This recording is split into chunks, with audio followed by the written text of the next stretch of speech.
Já parou para pensar no que é enfrentar um exército tão, mas tão vasto que a única comparação possível é com a areia da praia? Pois é, essa era a situação em Josué capítulo 11. A gente vai mergulhar fundo nessa história, que fala de uma vitória que parecia impossível. E o segredo dela não estava no poder militar, mas em algo totalmente diferente. Olha, para a gente ter uma ideia do tamanho do desafio, o próprio texto usa essa imagem, que é muito forte, né? Não era só um exército grande, era uma multidão como a areia da praia.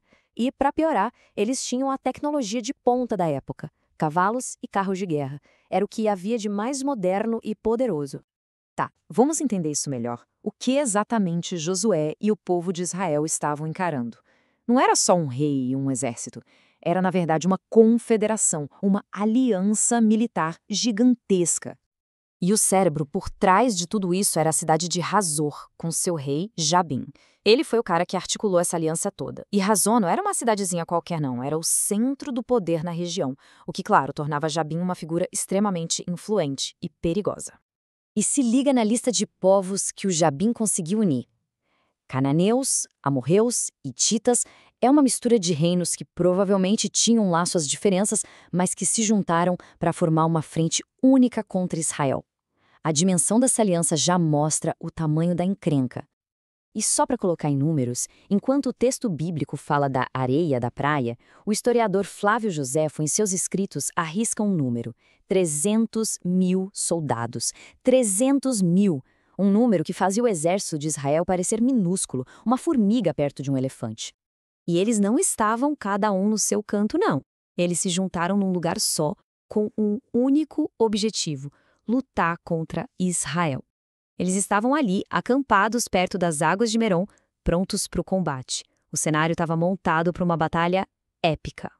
Então, diante desse problemão, dessa ameaça esmagadora, a solução que vem de Deus é, para dizer o mínimo, bem estranha. Definitivamente não era o que se esperaria de uma estratégia militar convencional. A primeira parte da solução não foi um mapa de batalha nem nada do tipo. Foi uma garantia. Em contraste total com a ameaça gigantesca, a instrução divina começa com uma calma que impressiona. Não tenha medo. E não só isso, vem uma promessa de vitória completa em tipo 24 horas. Mas a estratégia em si era radical. A ordem não era para capturar os equipamentos e usar depois, não. A ordem era bem específica: inutilizar os cavalos e queimar, destruir completamente os carros de guerra. Ou seja, era para acabar com os maiores trunfos militares que o inimigo possuía. E aí, claro, surge aquela pergunta que não quer calar. Por quê? Por que dar uma ordem que parece ir contra toda a lógica militar? Por que não pegar esses recursos para fortalecer o próprio exército de Israel? Faz todo o sentido pensar assim, não é? Bom, os comentaristas apontam algumas razões que são fascinantes. A principal era forçar uma confiança total em Deus, e não em armas ou tecnologia. Mas também tinha um objetivo de longo prazo: moldar a nação de Israel para não ser um império expansionista, mas um povo que depende de Deus. E além disso, essa ordem cumpria uma lei antiga e, de quebra, até resolvia um problema de logística. Certo. Com a garantia divina e essa ordem bem peculiar em mãos, o plano foi colocado em prática. Agora, o foco vai para a execução, para a batalha em si. E o contraste entre os dois lados não podia ser maior.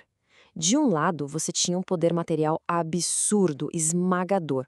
Do outro, uma ordem baseada na fé, na obediência e, claro, num elemento tático crucial: a surpresa. A força de Israel, nesse caso, não vinha dos números, mas sim da sua missão. E foi exatamente isso que aconteceu. Josué não ficou esperando o inimigo vir para cima. Pelo contrário, ele avançou rápido, marchou e pegou a coalizão inteira de surpresa. Foi um ataque repentino, fulminante, que gerou um caos total nas fileiras inimigas. E a vitória não acabou ali, no primeiro ataque. A perseguição que veio depois foi implacável. As forças inimigas fugiram para todo lado, se dispersando em várias direções. Foi literalmente a desintegração completa daquele exército que parecia invencível. Ok, vencer a grande batalha foi um passo gigantesco. Mas era só o começo. Agora, Josué precisava consolidar essa vitória, garantir o controle da terra de forma permanente. E o foco, claro, voltou para Hazor. Por ser a capital da aliança, a cabeça da serpente, ela recebeu um tratamento especial. Enquanto outras cidades foram conquistadas, Hazor foi incendiada. Foi um ato simbólico para mostrar que o poderio cananeu no norte tinha sido quebrado de vez. E então, um inimigo quase lendário foi enfrentado: os Anaquins. É importante lembrar que foram eles que 40 anos antes fizeram os espiões israelitas se sentirem como gafanhotos. Eles eram o símbolo do medo que paralisou a geração anterior no deserto. E Josué os eliminou, de forma sistemática, da região das montanhas. Ele foi lá e enfrentou de frente aquele antigo fantasma. Vencer os Anaquins foi mais do que uma vitória militar, foi uma vitória psicológica.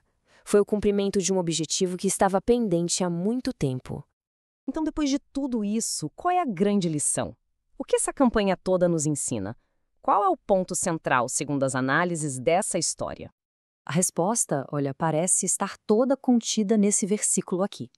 A chave da vitória não foi a genialidade militar de Josué, nem mesmo a coragem dos soldados. Foi a atenção meticulosa, o cuidado de não deixar passar nada, de cumprir cada detalhe das instruções recebidas. Então fica claro. O verdadeiro segredo para aquela vitória tão improvável não foi uma arma secreta ou uma tática revolucionária. Foi algo muito mais básico, muito mais fundamental: obediência. Uma obediência completa e sem questionamentos. E esse padrão, ele se repete. Começa com um problema que parece não ter solução. Passa por uma instrução que desafia a lógica humana, leva a uma ação decisiva baseada na confiança e termina com uma vitória completa que finalmente trouxe paz e descanso para a terra. E tudo isso nos deixa com uma pergunta para pensar. Essa história de Josué 11 nos provoca a refletir. Qual é, afinal, a verdadeira relação entre obedecer e ter sucesso? Especialmente quando as chances estão todas contra nós e o desafio parece impossível.